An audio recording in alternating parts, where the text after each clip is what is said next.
This is your WXCO Daily News Roundup for Bull Falls Radio, 98.9 FM and 1230 AM in Wausau.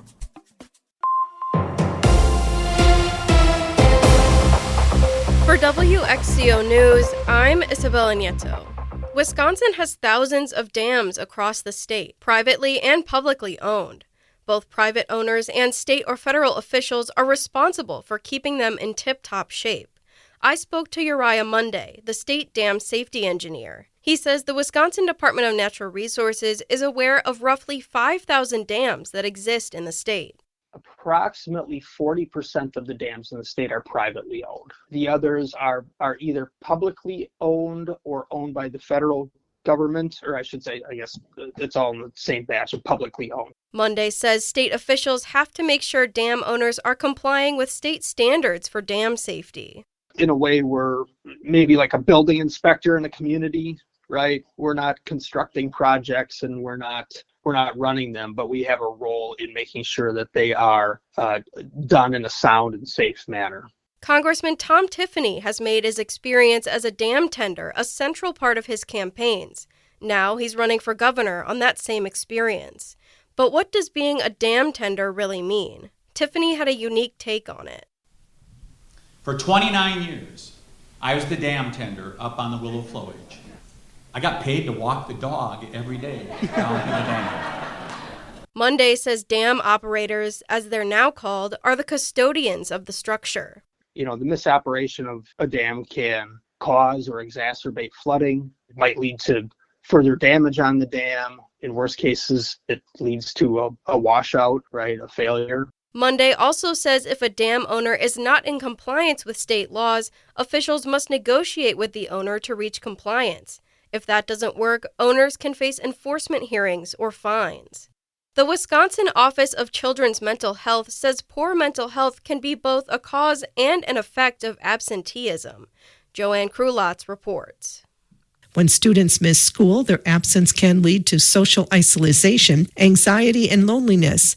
And for those with existing mental health challenges, deepen their struggles. Regular school attendance is critical to child well-being because it leads to improved academic, economic health, and relational outcomes over a child's lifetime. Children who attend school regularly tend to be more engaged with their learning, have better relationships with their teachers as well as their peers, and do better academically. Children may stay home because of bullying or anxiety or simply feeling overwhelmed.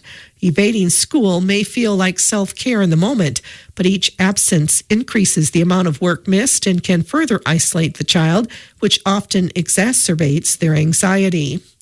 Schools that offer essential health services at school, those with a school nurse and a comprehensive student services team, can help students manage the link between health and academics.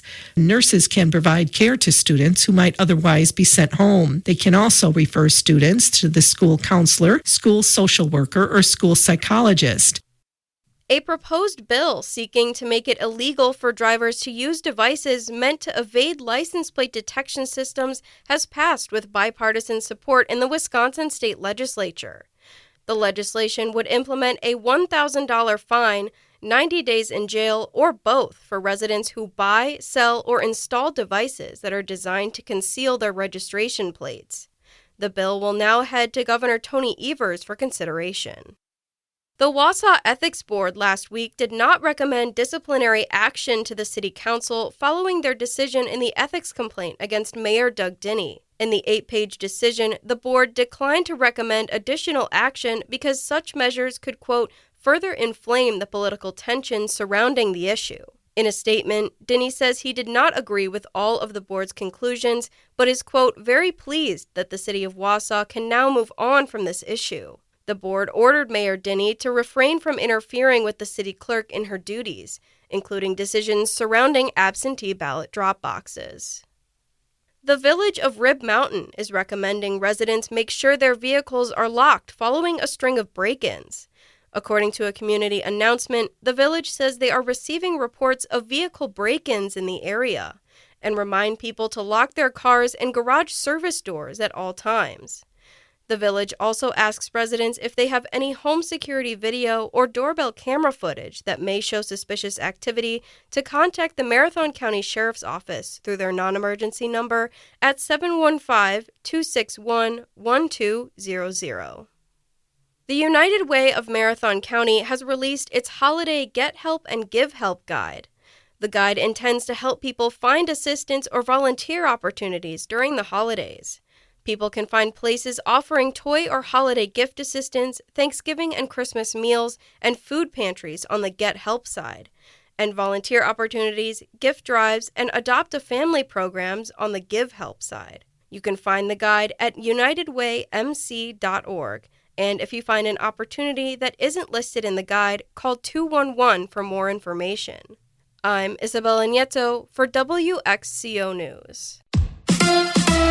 The Packers beat the Cards. Hi, I'm Mike Clemens with Sports from Arizona, where the Green Bay Packers held on to win last night 27-23 over the Cardinals. The road trip began with a 5-hour flight delay when the team plane had mechanical problems on the ground in Green Bay. Matt LaFleur. From the moment we got on the trip, nothing seemed to go right. To in game, there was a lot of things that didn't go right, but the guys kept battling, and that's what it takes in this league. Packers running back Josh Jacobs had 13 carries for 55 yards, scoring twice, including the winning touchdown, despite dealing with the flu and a calf injury. They didn't really want me to play today. It was one of them things where I kind of had to convince them. You also got to know who you talking to. I'm one of them guys, man, if I feel like I can spin and I'm not going to hurt the team, by the time I play, then I'm going to go out there and give it everything I got. College football, the Badgers losing to Ohio State 34-0. A report says if Wisconsin decides to fire Luke Fickell, they would owe the coach $25 million in a contract buyout. With Sports, I'm Mike Clemens.